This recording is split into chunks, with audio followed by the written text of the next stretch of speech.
Kali ini kita akan membahas tentang kimia unsur. Yang pertama adalah gas mulia. Gas mulia ini dia suka bereaksi membentuk senyawa karena susunan elektronnya sudah stabil. Kita lihat anggotanya sini, ada helium, neon, sampai di radon. Kita bisa lihat nomor atom dan konfigurasi elektronnya. Kita lihat sini elektron valensi. Ada 2 sini artinya duplet dan 8 artinya oktet. Jadi pada gas mulia itu pembakarannya sempurna karena elektron valensinya itu sudah full. Kita lihat sifat-sifat gas mulia. Yang pertama adalah energi ionisasi sangat tinggi sehingga sukar melepas elektron. Kedua itu keelektronegatifannya sama dengan 0 sehingga tidak mempunyai kecenderungan untuk menangkap elektron. Ketiga, kereaktifan gas mulia sangat rendah. Jadi semakin besar jari-jari, energi ionisasi semakin kecil. Lalu, semakin reaktif atau semakin mudah melepas elektron, sehingga mudah membentuk senyawa. 4. Semakin ke bawah, kerapatan dan titik didih semakin tinggi. 5. Semua gas mulia terdapat di udara, kecuali radon. 6. Gas mulia yang paling banyak di jagat raya atau alam adalah helium. Dan yang paling banyak di atmosfer atau udara adalah argon. Kegunaan gas mulia. Yang pertama, helium. Helium bisa menjadi pengisi balon udara, pengisi bola lampu pijar, campuran dengan gas hidrogen untuk menyelam. Berikutnya neon, cairan pendingin pada reaktor nuklir. Argon, pengisi bola lampu listrik. Lalu krypton, digunakan dalam fotografi kecepatan tinggi. Lalu xenon, membius pasien dalam proses pembedahan. Kemudian radon, sinar yang dipancarkan dapat digunakan dalam terapi penyakit kanker. Berikutnya kita masuk pada halogen. Halogen itu diambil dari bahasa Yunani, yaitu halos artinya garam dan genos artinya pembentuk. Jadi halogen adalah pembentuk garam. Kita lihat sini anggota halogen dari F sampai di AT.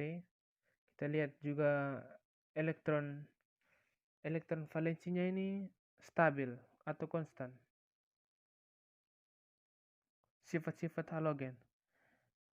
Keelektronegatifan sangat tinggi artinya mudah menangkap elektron. Berikut, mudah mengalami reduksi artinya oksidatornya sangat kuat. Berikutnya, afinitas elektron semakin berkurang dan bertambahnya jari-jari atom. Berikutnya, halogen dan senyawanya mempunyai bilangan oksidasi yang bervariasi. Berikutnya, dapat bereaksi dengan logam membentuk garam yang berikatan ion. Berikutnya, dapat bereaksi dengan sesama non-logam yang membentuk senyawa kovalen. Makin ke bawah kereaktifan halogen, semakin menurun ukuran F paling reaktif. Berikutnya adalah alkali. Alkalin berasal dari bahasa Arab, artinya abu. Air abu bersifat basa. Karena dia bersifat basa, jadi logam golongan 1A membentuk basa kuat yang larut dalam air. Jadi lihat anggotanya sini, dari Li sampai ke bawah. Dan lihat elektron valensinya itu 1. Jadi agar dia menjadi ion positif, dia harus mengeluarkan 1 elektron valensi. Reaksi-reaksi logam alkali. Reaksi dengan air. Semua logam alkali bereaksi dengan air membentuk basa dan gas hidrogen. Reaksi eksoterm. Gas hidrogen yang terbentuk segera terbakar. Contohnya bisa lihat saja itu.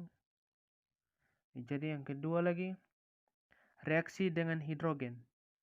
Logam alkali jika dipanaskan dapat bereaksi dengan gas hidrogen atau sama dengan hidrida. Bisa lihat reaksinya. Yang ketiga, reaksi dengan oksigen. Logam alkali terbakar dalam oksigen. Contohnya itu oksida, peroksida, dan superoksida. Yang keempat, reaksi dengan halogen. Bereaksi hebat artinya menghasilkan garam halida. Bisa lihat reaksinya di bawah. Logam alkali tanah 2A. Unsur-unsur golongan 2A umumnya ditemukan dalam tanah berupa senyawa tak larut. Logam alkali tanah membentuk basa tetapi tidak lemah dibandingkan basa logam. Kita lihat pada anggota alkali tanah. Semua senyawa memiliki elektron valensi yaitu 2. Agar sempurna, maka semua senyawa harus melepaskan 2 elektron valensi. Reaksi-reaksi logam alkali tanah. 1. Reaksi dengan air atau H2O. Be tidak bereaksi dengan air. Magnesium lambat dengan air dingin dan lebih baik dengan air panas. Situ CaSrBa semakin bereaksi dengan air membentuk basa dan gas hidrogen. Reaksi dengan O2 di udara. Apabila dipanaskan kuat, semua logam alkali tanah akan terbakar di udara, membentuk oksida dan nitrida. Ketiga, reaksi dengan halogen dapat bereaksi dengan reaksi dengan halogen. Dapat bereaksi dengan halogen membentuk garam halida. 4. Reaksi dengan asam dan basa. Bereaksi dengan asam kuat atau HCl akan membentuk garam dan gas hidrogen. Kita melihat dari Be, MgCa sampai Ba, semakin ke bawah itu semakin reaksinya semakin hebat. Sekian dari saya, semoga apa yang saya jelaskan bisa dimengerti dan dipahami. Terima kasih, shalom.